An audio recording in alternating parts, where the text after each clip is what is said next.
Hey everybody, how's it going? Hope you're having a lovely day. So there's a back and forth that we have here on the channel where I'll bring something up and somebody will say, Lewis, don't give them any ideas. And one of the things that I've used when I'm talking about right to repair is I'll say something when they talk about safety and security. I'll say that for the last 100 years, you could easily replace the brake pads on your 6,000 pound truck in your driveway, and you could drive this vehicle that's 6,000 pounds down the road at 40 to 90 miles an hour. And that's totally legal in the United States of America. Yet then they try to turn around and talk as if being able to fix something that's going wrong with your phone or your laptop, that's the end of the world when it comes to safety. And I try to use this analogy a lot. And one of the things that I've said is that this demonstrates the shift in times. I strongly believe that if motor vehicles came out in the year 2025, that you really would not be able to do a brake repair in your garage or in your driveway anymore, that would not be legal because we had a different standard when it came to safety versus freedom 50 or 100 years ago than we do now. And unfortunately, the times have caught up with that whole Lewis, don't give them any ideas thing. This is not something I've gone over on video yet because I wasn't able to get as much verification as I wanted that this was a true story. However, Hyundai has responded to this particular instance, and because they've responded to it with their statement, I'm going to take them at face value that they believe their statement and that they would say what it is that would paint them in the best light possible. Let's take a look at this. I own a Hyundai 2025 Ioniq 5N. Like other cars I own, I do my own maintenance when possible. Many states in the USA enshrine the right to repair despite automakers and dealer attempts to block this. Apparently, Hyundai, Genesis, Kia is intent on trying to weasel out of this. This all started when I tried to replace the brake pads on my car. Everyone needs brake pads. It's a basic wear item. The only way for non-dealers to replace the brake pads is to use Hyundai's special Windows-based J2534 diagnostic tool software. That costs $60 a week, plus you need to buy one of their approved J2534 adapters, the cheapest of which costs about $2,000. It also requires a permanent connection to authenticate and operate to the internet.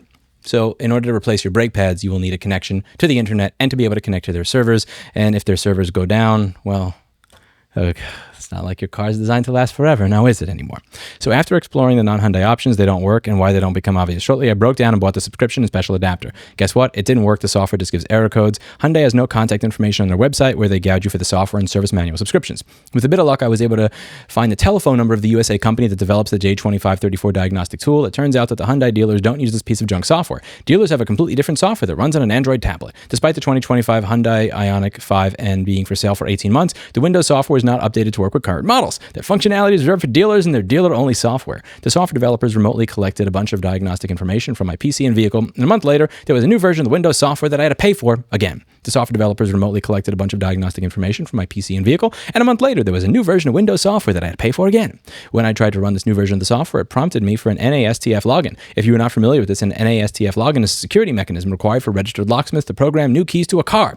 Well, apparently this very month, October 2025, NASTF has started a special program for Hyundai, Genesis, and Kia. Of course, it is for businesses, not for individuals. Have a look for yourself. This is madness. We're talking about brake pads. The car is great, but Hyundai's treatment of its customers and attempts to force dealer visits are borderline criminal. Now, there was not a lot of independent verification of this, which is why I had not jumped on the story the way that I usually would. However, because of what Hyundai has said recently, it gives me much more context to work with, and this is I'll read you what Hyundai said in response. This is from thedrive.com. Hyundai spoke to them. Hyundai is committed to supporting both our dealer network and independent repair facilities with safe, secure, and accessible service solutions. For vehicles equipped with electronic parking brakes, including the Ioniq 5 and Ioniq 5N, the official repair procedure requires placing the rear calipers in service mode using either a global diagnostic system or the J2534 application. This ensures proper functionality and customer safety. Hyundai recently expanded access through an update to our J2534 application, enabling aftermarket users to perform functions previously restricted by the GDS Secure Gateway. While authentication through NASTF is required for sensitive operations, this step helps maintain security and accountability. Our official dealer tool is also available for purchase by anyone. Hyundai is actively exploring ways to make routine maintenance easier for all customers while upholding safety standards. We appreciate the interest in do-it-yourself repairs and will continue working towards solutions that balance convenience with security. Now, there are going to be people in the comment section here and on many different websites that are going to say that this makes sense. This is fine. Why are you complaining about this? Lewis, don't you care about security? It's a car. And a car could roll down a hill. What if the brakes don't work? I think the thing that's important to point to here is that we have 100 years of history that demonstrates that you do not need a calibration or pairing tool in order to replace the brake pads and calipers on a car. This should be something that is doable without having to connect to the internet, without having to buy a $2,000 little connecting interface, and without having to pay for their proprietary software. The technology hasn't changed. We're not talking about doing something to calibrate the regenerative braking or setting the PID loop of an electric vehicle. This is an electric vehicle, but we're talking about the, for lack of a better way to put it, because I have finished my lunch yet, analog brake calipers. We're not talking about any sort of, we're talking about just old-fashioned mechanical braking, right? That's it. We have a large body of history that demonstrates that we don't have thousands of cases every single day of cars just taking off and falling down hills and everything else when people replace their brake calipers because they didn't use the proper software. And the reason this is really important is because you may have seen this bombastic ad campaign that's been going on all over Washington, D.C. I was in Washington, D.C., and I went for a run last week while I was there, and I managed to see some of these trucks. These trucks are everywhere. Gamers Nexus did a great job of recording them, and they have messages like the stuff that you see on the screen over here where they're talking about how people in China are going to get access to your data. And I think the really important thing, it's actually one of the best upvoted, most top upvoted community posts I've ever made in the 13 years that I've been on YouTube, was the whole thing of why are you giving people access to my data anyway? Why? And I think another version of this should be, why is it that I need to register and connect to your server and do all of this stuff in order to replace the brake pads in my car? And this, trust me, this is not something that only affects electric vehicles. Like, we're not talking about some sort of recalibration of the PID loop or something that's going to be necessary for changing the way that the motor functions with regenerative braking. We're talking about just the good old-fashioned press the brake, squeeze his wheel, that's it. Everything that they're doing here to stop the car from working could also stop an internal combustion engine car from working, because many internal combustion engine cars have, like, it's a smartphone. It's a smartphone with gas and smoke that comes out the back of it. But it's still, at the end of the day, a smartphone on wheels. I wouldn't even have a problem with the fact that the car is a smartphone on wheels. What I have a problem with is the fact that you chose to design it in a way that makes it so that a normal, average, everyday person needs to spend an additional $2,000 on all these connectors and software to be able to do something that for the last 100 years we have done without software just fine. Either one of two things is true. Either A, you're completely full of shit, or B, you're correct. You actually do need to have a special software tool run in order to have your car be safe after you've replaced the brakes, something that has not been required from any other automaker for any vehicle made in the past 100 years. You suck as an automaker. Heads I win, tails you lose.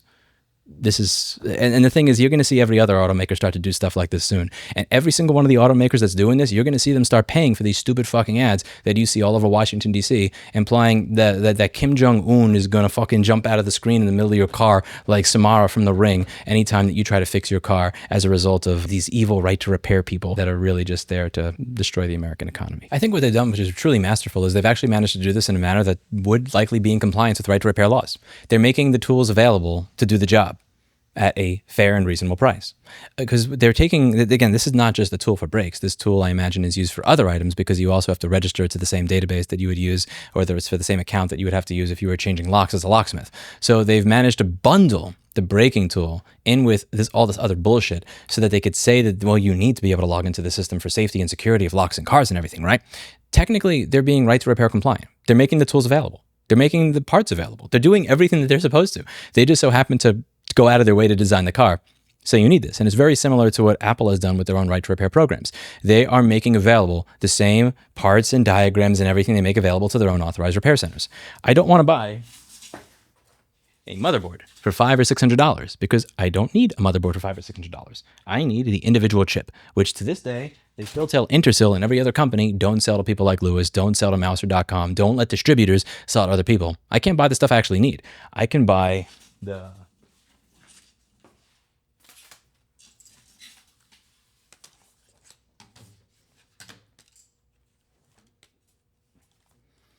the entire screen assembly for $400 or $500 when all I need is the panel, which costs $38 to $72.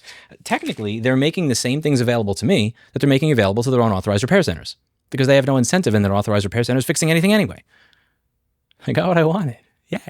Right to repair. Look, they have a self-service repair program. People will point to me all the time and say, Lewis, what are you complaining about? Why can't you do this type of repair economically? Why has your price gone up from where it was many years ago? Because I haven't gotten access to shit.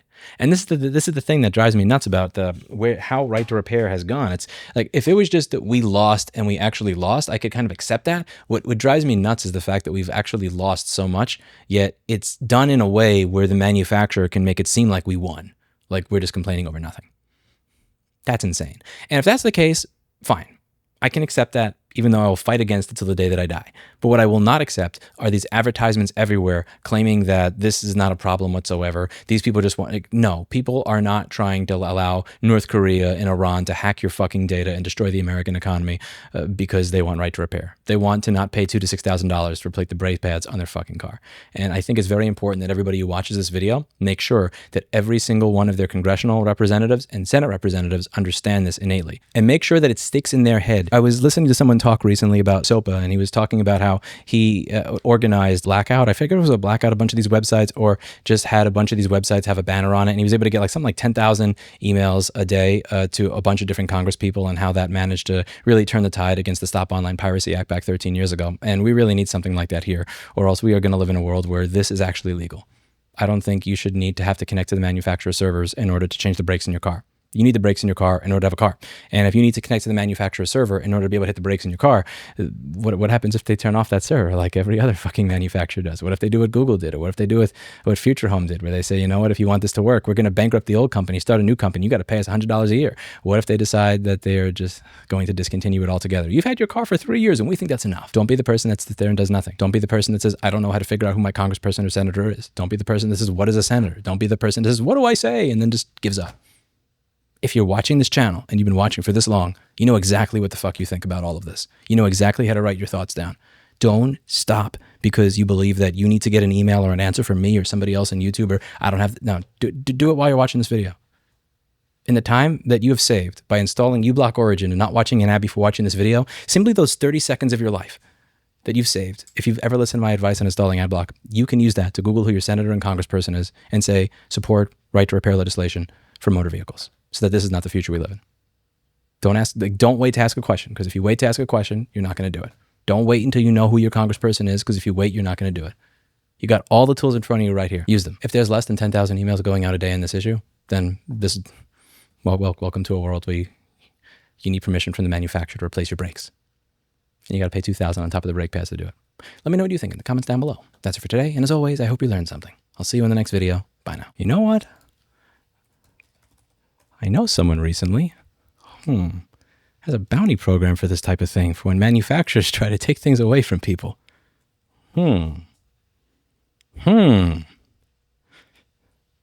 Raise your hand if you want to see an open source tool come out that allows people to replace the brakes in their Hyundai car. I can't commit to anything yet. Somebody's staring at me with a, you should talk to the lawyer about that first, but I'm going to gauge some interest here. You want to see Hyundai brakes show up on bounties.fulu.org? Let me know what you think in the comments down below. That's it for today. And as always, I hope you learned something. Curtis, put your weapon down! I can't do that, Jack. Please. I can't let this animal live.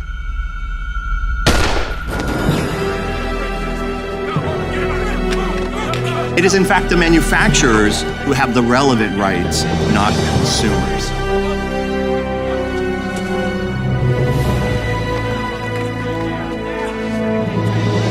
We also have the duty not to infringe the IP rights in the process. It is in fact the manufacturers who have the relevant rights, not consumers.